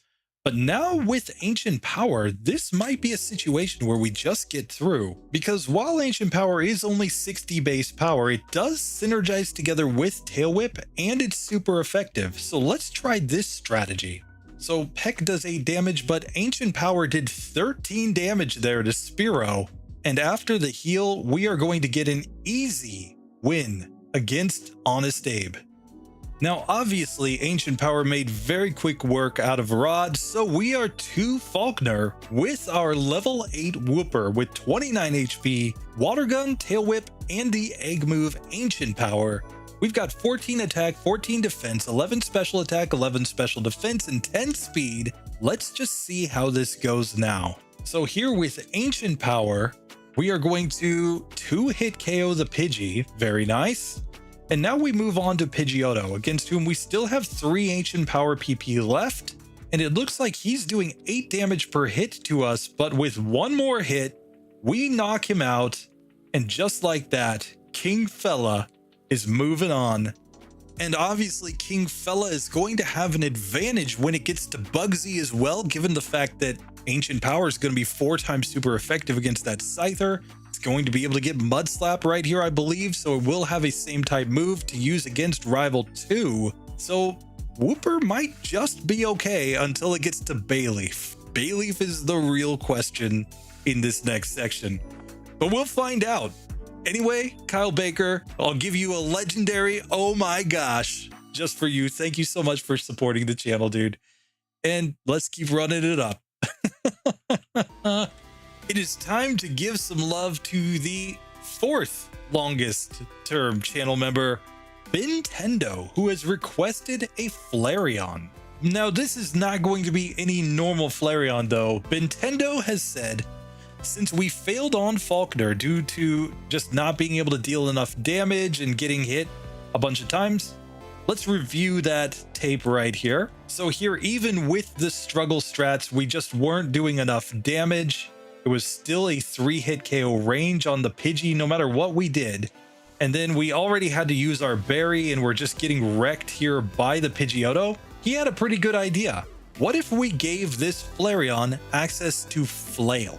Obviously, as its HP goes down, Flail is going to get stronger and stronger, and with that massive attack stat, this might just work. So, we're going to run the legendary Flailion and see if it can beat Falkner. So just like that, we have added Flail, and of course, I know the power of this move changes depending on how much HP we have remaining. So we're going to lead off with the Tackle still, I think. I think it's the strongest move at the beginning, and we need our HP to go down a little bit more before we can go into Flail strats. So here we get Gust from the Pidgeotto, and maybe a Tail Whip right here? Let's see if we can land a Flail. And here, Flail did 13 damage there, and just like that, on the next turn, we knock him out because he did extra damage with that Gust. It just allowed us to get the range we needed, and just like that, Flailion has managed to beat Falkner on minimum battles. And this is one of those strats that I'm actually really interested to see how it goes as we go through the rest of the run, since there could clearly be spots where all we need to do is get our HP into a certain range where we can get that Flail up to like 200 base power, and it might be enough, considering some Tail Whips, maybe some Sand Attacks, to get us the turns that we need to be able to get through a really tough opponent. So just like that, Nintendo, thank you so much for submitting this one. Flailion moves on to the Bugsy section of the game. Let's see how far it goes. It might just need a little bit of luck against that Crocodile. We'll find out. Anyway, thank you so much for your support, dude. Appreciate you so much. So next up, we have Pinsir coming in for Johnny Plays 911. Thank you for joining the channel membership very recently, dude. Appreciate you. And Pinsir is going to also experiment with the Flail strategy. So Johnny Plays, we are going to be running your Sir Flail. Let's see how this went. Obviously, before we got access to Flail, the big issue for Pinsir was Honest Abe. This guy, with his super effective Pex, is just way too much for Pinsir. Even with a strong move like Vice Grip, we just got a critical hit. It just isn't enough. You would need multiple critical hits to get through this fight. But this is where Flail might come in, because if we can get a hit with Flail when we're on low HP, we might just be able to take advantage of that massive attack stat and knock this Pokemon out. So we have used the power of Game Hook to add Flail to the moveset, and let's see how this goes now against Honest Abe. So turn 1, I still think we want to use Vice Grip. I think it's the stronger move at this point when we're at full health. And even turn 2, I'm just going to go Vice Grip. Now, we can get a 2-hit KO range there. There's nothing we can do about that. We need him to get low rolls. And just like that, Flail gets us through. All we have to do is use 1 Vice Grip and then Flail on turn 2, and we easily make our way through Honest Abe. So just like that, Sir Flail is ready to take on Falkner at level 7 with 28 HP, Vice Grip Flail, and it just learned Focus Energy, which could also be a strategy here. And we've got 24 attack, 21 defense, 15 special attack, 17 special defense, and 19 speed. We should speed tie with the Pidgeotto. Let's just see how this fight actually works. So Falkner attempt 1. We're going to go Vice Grip here on the Pidgey. It's looking to be a 3-hit KO. It's not doing much damage though because it's just using Tackle. Now against the Pidgeotto, I'm going to try to Flail on it. Okay, we leveled up there. We are faster. Okay, that is the issue. So let's try Flail there, and we didn't quite get the range, but this is clearly a spot where a critical hit can do it.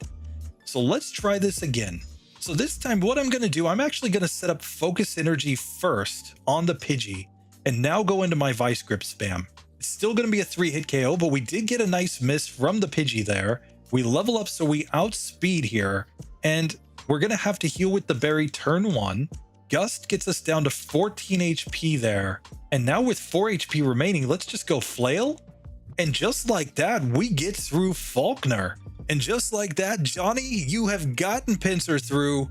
We're going to go up against Bugsy and Rival 2 next. We're going to have to see the Cyndaquil section, how that goes. But it might just be a situation where if we can manipulate our HP before that, Flail might just enable us to easily knock that Quilava out. We'll just have to see. Either way, thank you so much for your support. Let's keep this one going. We're going to see how far Johnny Plays manages to get in the next section. That Fury Cutter might be something. We'll have to find out. So next up, we have Toxic Cross, who requested the Legend of Sir Quack, a Psyduck that knows Ice Beam. Now, there were actually tons of really good moves as egg moves for a Psyduck in Gen 2. It can learn Psychic, Psybeam, Future Sight, Cross Chop, but Ice Beam does make sense for this section of the game, given that we're up against the Flying Gym. Let's see if it's enough for our Sir Quack to get through. So let's first review just how this Pokemon was. Now, Golduck did manage to get through this section. The problem was just that Psyduck, we kind of skipped over it because we saw that Golduck was really close, and Psyduck with its lower stats just wasn't going to have a shot to get through Falkner. But that's something that we should validate first. Let's see how far it actually gets. So we're going to pick up our Psyduck here and just see how it runs with its normal base moveset. And of course, a normal Psyduck starts off with Scratch and Tail Whip. They do synergize. It's just a matter of that defense stat being really low and the attack stat also being quite low in this section. So first things first, let's take on Rival 1 with our Psyduck. So here our Scratch is doing 3 damage per hit. After the Growl, we're doing 2 damage. We're taking 4 damage per hit from Chikorita. Fortunately, he did miss another Growl against us, so we were able to just barely win against our rival. So here coming into Falkner's gym, Sir Quack is level 6 with 23 HP. If it only had its base moveset, it would be Scratch and Tail Whip with 13 attack, 12 defense, 14 special attack, 12 special defense, and 13 speed. Let's see if it has any shot against Honest Abe, and if it doesn't, we're going to add on that egg move, Ice Beam. So in the first attempt against Honest Abe, I'm just going to scratch him. He did 8 damage to us, and we did 4 damage to him. So even with a berry, we're clearly just not going to get through there. Let's see if Tail Whip affects this in any way, shape, or form. So we'll give him 1 Tail Whip and then go into the scratches, and let's just see how much damage we're doing. So here with the Tail Whip, our Scratch is now up to doing 6 damage per hit, which means he's still a 5-hit KO. And with him doing 8 damage per hit against us, there's no way we're getting that range. So yet again, Sir Quack fails right here on Honest Abe. But now, what happens if we give this Pokemon access to Ice Beam? Well, through the powers of Gamehook, we have added the 95 base power Ice move right here. And let's see what kind of range it gives us on this Honest Abe fight. I'm going to put Ice Beam into the top slot. And here, Ice Beam did over half, 17 damage to the Spearow. So even with another hit, we don't even use the berry. We easily win that fight and level up to level 7. Now against Rod, we're one-shotting his Pidgeys as we level up to level 8. I'm feeling pretty good going into Falkner with this moveset. So let's just go ahead and heal up, give the berry, and check the stats as we come in. Now, we've got Sir Quack up to level 8, 28 HP, Ice Beam, Tail Whip, and Scratch is the moveset. We've got 16 attack, 15 defense, 18 special attack, 15 special defense, and 16 speed. I think we have a shot, guys. What do you say? So here, Falkner attempt number 1. We're just going auto A on Ice Beam, and we one-shot the Pidgey. Out comes Pidgeotto. Gust does 8 damage, but this is a 2-hit range and we freeze the Pidgeotto. So just like that, Sir Quack levels up to level 9. It has beaten Falkner on minimum battles. And according to my YouTube analytics, Toxic Cross joined the channel membership just 1 day ago. You've made it to the deadline, dude. I appreciate you. Thank you so much for your support. Now, Toxic Cross asked me about a week ago how to join the channel memberships. There is a join button down below the video. There are a bunch of different tiers, everything from a really cheap tier up to a high tier. But really, join any tier. Who cares? I just appreciate you guys for supporting the channel so much. And Toxic Cross, let's run this up, dude. I think Sir Quack is going to have a pretty good run from here. I mean, Ice Beam this early in the game should be pretty good in the next section. It's an answer for Bayleaf as well. Where are we going to struggle? It's at least going to be a little bit before we have any real issues with Sir Quack. And that leaves us with the very last Pokemon for today. And that, of course, is Bulbasaur. Now, the newest channel member, Caleb Marks, didn't get back to me in time for the recording of this video. So, Caleb, I chose for you the very first Pokemon that I think many of us ever played in the franchise. And that, of course, is Bulbasaur. Bulbasaur can get access to a very interesting move, not via a egg move actually, but via an event. In Gen 2, there was an event that gave Bulbasaur access to the move Ancient Power. And it's just gonna be kind of interesting to see. With our type weakness to flying, will a super effective Ancient Power be enough to get through this section of the game? So of course, we never got to playing Bulbasaur when we did the original Minimum Battles series because of the fact that Venusaur failed.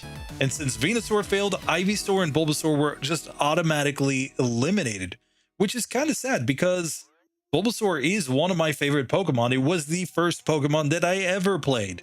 It was the first starter that I took in Pokemon Blue version. Way back, like maybe 2 days after the game originally came out, I bought it. And of course, we know that Bulbasaur has to be in the Chikorita Ball as we pick it up. And its starting moveset is basically just what it was in Gen 1. We start with Tackle and Growl. Now, Bulbasaur is just kind of the quintessential original starting Pokemon. I know some people were Squirtle guys, some people were Charmander guys. I was a Charmander guy after I got really into playing the game. But, you know, Bulbasaur was the most solid starter in Gen 1 because it's the only starter in Pokemon Red and Blue that can beat Brock on minimum battles. Sadly, they decided to flip that on its head here in Gen 2 and make it so that Bulbasaur is the only Kanto starter that can't beat Falkner on minimum battles. But we're going to go as far as we can with our normal moveset, and if we hit a wall, we're going to add that Ancient Power. So first up, rival number 1. Let's just see how this fight goes against the Cyndaquil. So we're going to give him a quick growl just to get his damage down a little bit. He's doing 2 damage per hit to us. He had to use a Leer to get back to doing 3 damage per hit. And I think we're going to win this damage race now that we've used the berry. So no problem there. We get to beat rival 1 and level up with number 1. So just like that, we do get number 1 Bulbasaur to Falkner's gym. Level 7 with 25 HP. It knows now Tackle, Growl, and Leech Seed as it leveled up in the youngster Mikey fight. And it's coming in with 14 attacks, 14 defense, 16 special attacks, 16 special defense, and 13 speed. Now, we already kind of know the situation here, though. If a Venusaur cannot beat Honest Abe on minimum battles, then obviously a Bulbasaur has no shot here. We just took 16 damage from that first hit. So we're going to get at most 2 hits on this Spearow. So the question is, will Ancient Power be enough to give us a chance? So here with the berry on and Ancient Power added to the moveset, let's see how much damage this does. So Ancient Power did over half, 15 damage to this Spearow, and I think we can survive one more hit. With 2 HP remaining, we knock out Spearow and get to level 8. And just like that, Ancient Power made very short work of Rod. The only disadvantage of this move is that it only has 5 PP. So we'll run out and heal. Let's put the berry on and check the stats as we take number 1 into the Falkner battle. So we're coming in now at level 9 with our Bulbasaur, 30 HP. We've got Tackle, Growl, Leech Seed, and Ancient Power. We've got 16 attack, 16 defense, 19 special attack, 19 special defense, and 16 in speed. Let's go, Caleb. Let's see if we can beat Falkner. So here the strategy, clearly we are going Ancient Power, and I'm just going to follow that up with a Tackle, I think, to take out this Pidgey. We actually got a Tackle miss, which was not good. We level up to level 10. We can learn Vine Whip. We're going to learn that over Growl. I think this is the way to go. Now it's time for Ancient Power on Pidgeotto. That Gust did a lot of damage, but we took it down below half health. 18 damage with that first hit, and he gets the critical hit to knock out our Bulbasaur. Let's try round 2 here. That was pretty unlucky in the first one. So here, Ancient Power, we're going to follow with the Tackle to just knock Pidgey out. Oh, it's not a guaranteed KO though. Here we can learn Vine Whip yet again. And now against the Pidgeotto, let's go Ancient Power. He critical hits me there. And so we're going to get KO'd this time because of the crit. We're just getting terrible luck here against Falkner. So there we get a critical hit of our own to one-shot the first Pidgey. So we're going into Pidgeotto on full health. He does 12 damage with the first hit, but we get a second critical hit with number 1.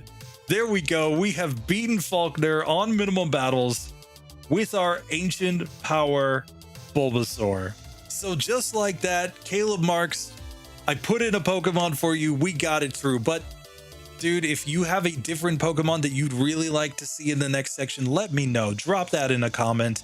And we may just append that onto the beginning or end of the first episode of the Bugsy Minimum Battle series. And yeah, I'm just really excited to see how Bulby does with his ancient powers. Anyway, that does it for the entire Falkner Minimum Battles series. Debate in the comments, did I miss anything? Are there any other Pokemon that needed another chance? We may come back. We may still do some redos at some point in the future if there's a good reason for it. But hey, we've gotten through this entire section. So now with all these Pokemon through, it's time to start thinking about the Bugsy Minimum Battles series. And we're going to start that hopefully next week. With that being said, we have already tested one Pokemon through Bugsy, Arcanine. At the end of the Arcanine run, I decided to just go and scout out the Bugsy section. We know that Arcanine is actually our first Pokemon through Bugsy. But we have about 169 other challengers, including the channel member requested Pokemon. We are going to keep the channel member picks with egg moves in a separate list as we go through. Same for the struggle Pokemon. They're still going to be kind of separated out, but we've got tons and tons more to come. Will Bugsy and Rival 2 thin out the field? I think the answer is definitively going to be yes. Especially Rival 2, he is tough with that Ghastly, with the second stage evolution of his starter. He could be the one that actually proves to be a significant wall in this next section, but we can't sleep on Bugsy either. I mean, that Fury Cutter could be scary. Let's find out. Anyway, I just want to say thank you to you all for your support. This has been a massive grind since last summer, but we've already outperformed my expectations. I started this as a second channel just to mess around a little bit and learn another gen, and you guys have come along for the journey with me, so thank you. Let's keep it going. I'll see you in the next one. Later, guys.